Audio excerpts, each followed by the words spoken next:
Olá pessoal, tudo bem com vocês?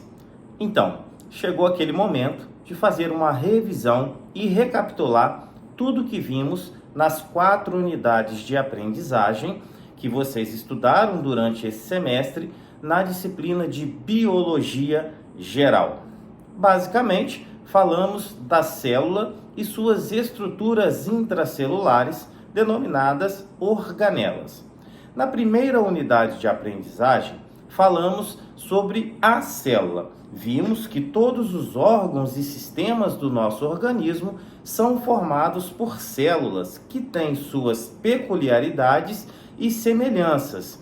Embora cada célula possa fazer o seu metabolismo, gerar sua própria energia, se reproduzir, essas células sozinhas não funcionam muito bem. Elas acabam tendo uma interdependência entre elas para formar o tecido. Por exemplo, a célula do tecido muscular, célula do tecido adiposo, a célula do tecido nervoso, enfim, um conjunto de células vai formar um tecido e no final da história vai formar um órgão do nosso organismo que lá no início vem sendo formado por pequenas e milhares de células. Na primeira unidade, vimos as características de uma célula animal. Vimos que uma célula é composta basicamente por membrana citoplasmática, citoplasma e núcleo. No citoplasma, também denominado citosol, ele é formado de água, minerais, lipídios, glicose e proteínas. Vimos também na primeira unidade de aprendizagem algumas organelas e suas principais funções dentro desse complexo que é a célula. A primeira organela que a gente viu foi o retículo endoplasmático rugoso. O retículo endoplasmático rugoso, diferente do retículo endoplasmático liso, ele é recoberto, na verdade ele é coberto por uma estrutura chamada ribossomo. Então a diferença entre retículo endoplasmático rugoso para retículo endoplasmático liso é que o rugoso apresenta diversos ribossomos na sua borda, enquanto o retículo endoplasmático liso não apresenta ribossomos em suas bordas. O retículo endoplasmático rugoso, dentre as principais funções, é a formação de proteínas que serão utilizadas no meio intracelular ou no meio extracelular. No material de vocês está muito bem explicado e desenhado. A proteína ela é formada no retículo endoplasmático rugoso, é liberada para o citoplasma e encontra uma outra estrutura, uma outra organela chamada complexo de Golgi. Essa proteína que foi formada lá no retículo endoplasmático rugoso, agora vai ser empacotada e, por vezes, modificada a sua estrutura proteica para agir tanto dentro da célula como fora da célula. Então, observem que as organelas, elas, embora cada uma desempenhe uma função, elas acabam tendo o quê? Uma interdependência, uma interligação entre suas funções.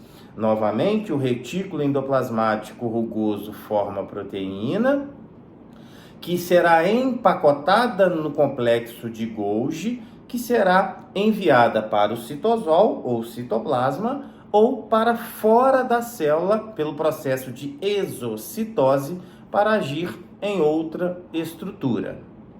Outra organela que a gente viu na primeira unidade e que vai ser vista mais para frente, se não me engano, na terceira, são as mitocôndrias.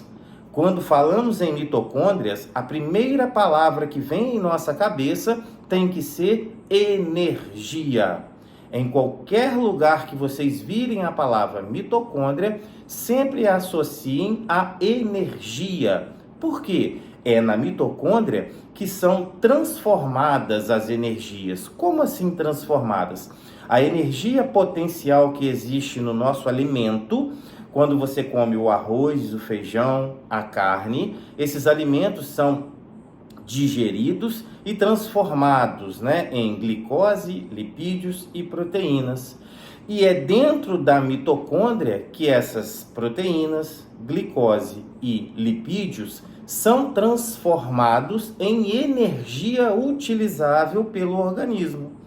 Essa energia armazenada e transformada dentro da mitocôndria é chamado de adenosina trifosfato, ou ATP. Uma sigla significando ATP significa adenosina trifosfato.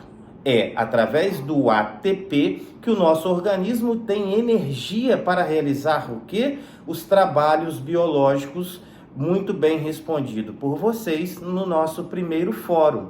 Sem energia, não tem como realizar trabalho biológico, trabalho de transporte, trabalho químico, enfim, todos os outros trabalhos biológicos que vocês viram e responderam nos fóruns. Outra estrutura importante que nós vimos ainda na primeira unidade foram os lisossomos. Os lisossomos são verdadeiros sacos contendo enzimas dentro dele que vão digerir alguma estrutura ou danificada pela célula ou algum agente invasor que vai causar algum mal, algum dano àquela célula.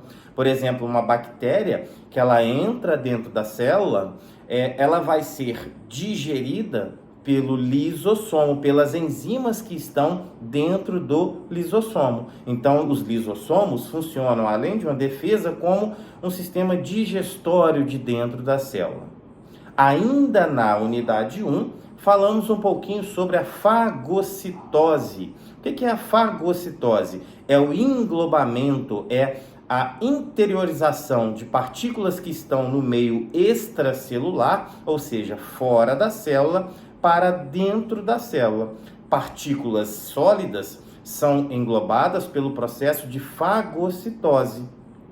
Partículas líquidas são englobadas pelo processo de pinocitose. Então, qual a diferença? Fagocitose, englobamento de partículas sólidas; pinocitose, englobamento de partículas líquidas. Na nossa segunda unidade de aprendizagem, falamos um pouquinho sobre as características da membrana celular. Vimos que essa membrana ela é formada por uma bicamada de fosfolipídios que contém ainda dentro dessa membrana, diversas proteínas que vão servir de quê? De canais para a passagem de substâncias do meio extracelular para o meio intracelular e vice-versa, do meio intracelular para o meio extracelular. Na terceira unidade de aprendizado, falamos o quê? Quais são os tipos de transporte que essa membrana permite? Ou seja, como que o material de um meio extracelular, ou seja, de fora da célula, consegue adentrar a célula? E vice-versa, como o material que está dentro da célula consegue sair dessa célula. Então a membrana, ela permite basicamente dois tipos de transporte: o transporte passivo e o transporte ativo. O transporte passivo, como o próprio nome diz, é um transporte que não requer uma energia adicional. Quando eu falo energia adicional, eu falo gasto de ATP. Então, no transporte passivo, eu não tenho gasto energético adicional de ATP. O próprio movimento das moléculas consegue empurrar essa molécula de um meio de maior concentração para um meio de menor concentração. Imagine que aqui seria fora da célula e eu tenho 5 partículas de uma estrutura.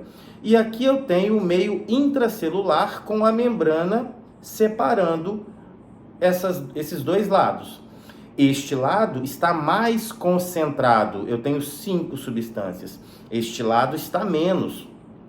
Então, por transporte passivo, nós chamamos a favor de um gradiente de concentração, ou seja, de um meio mais concentrado para um meio menos concentrado.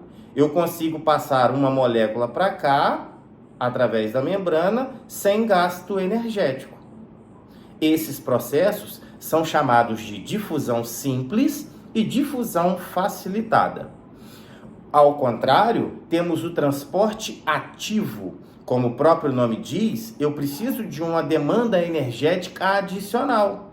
Por quê? Imaginem agora que o meio intracelular está com uma concentração de uma determinada substância e o meio extracelular com 5. Seria muito mais fácil passar um para cá do que esse um passar para cá. Ora, se esse um precisa passar para cá, eu vou ter que ter uma energia adicional para empurrar este um para cá. Por quê? Porque eu estou contra um gradiente de concentração. Aqui está pouco concentrado, aqui está muito concentrado. Então, para que essa molécula passe para cá, eu tenho que ter uma energia adicional. Qual é a energia adicional? ATP. Dá um exemplo, professor, de transporte ativo, a bomba de sódio e potássio. Vamos ver mais à frente que em algumas situações o potássio está mais concentrado de um lado e menos de um outro, e ainda assim esse potássio precisa sair. Vamos ver também que o sódio de um lado vai estar menos concentrado, de um outro vai estar mais concentrado, e ainda assim esse sódio tem que passar por transporte ativo para um lado mais concentrado. Finalmente, falamos pormenorizado das mitocôndrias. Como funciona todo esse processo de transformação energética de glicose, lipídio e proteína até formar a minha molécula química ATP, que é a forma utilizável do nosso organismo. No material de vocês tem um exemplo de um processo chamado glicólise. Esse sufixo -ise significa quebra. Então, glicose, glicólise, quebra da molécula de glicose. Então, essa molécula de glicose ela vai ser degradada por diversos processos até formar ATP.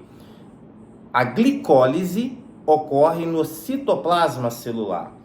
Quebra-se uma molécula de glicose em 2 moléculas de piruvato. Este piruvato vai entrar no ciclo de Krebs, aí sim aonde? Dentro da matriz mitocondrial. A partir do ciclo de Krebs, serão gerados diversos íons hidrogênio que serão utilizados aonde? Na cadeia aceptora de elétrons presente na membrana interna da mitocôndria. A partir daí, esses elétrons vão formar lá no final do processo da cadeia grandes quantidades de ATP utilizando o oxigênio. Por isso, é chamado de metabolismo aeróbio, ou seja, eu utilizo o oxigênio para gerar grandes quantidades de ATP a partir de uma molécula de glicose ou a partir de uma molécula de lipídio ou a partir de uma molécula de proteína. Deem uma olhada no material após assistir esse vídeo, olhando as figuras com bastante calma, que vocês vão conseguir visualizar e entender. Outra dica que eu dou, deem uma olhada nos exercícios de cada unidade de aprendizagem. A partir dali, vocês terão um norte de como será a nossa prova. Ainda no material de vocês, ele explana um pouquinho sobre célula vegetal. Na verdade, eu não vou cobrar eu não vou cobrar nada sobre célula vegetal, uma vez que a gente está num curso de educação física. Então, foquem-se na célula animal, com as suas características na unidade 1, com a característica da membrana na unidade 2, com os transportes através da membrana na unidade 3, finalmente com as mitocôndrias e suas funções na transformação, na conversão de energia na unidade 4. Novamente, deem uma olhada nos exercícios, tentem resolver, que é a partir dali que nós teremos um norte para a nossa P1. Bons estudos, que venha a prova, que seja muito proveitoso. Grande abraço.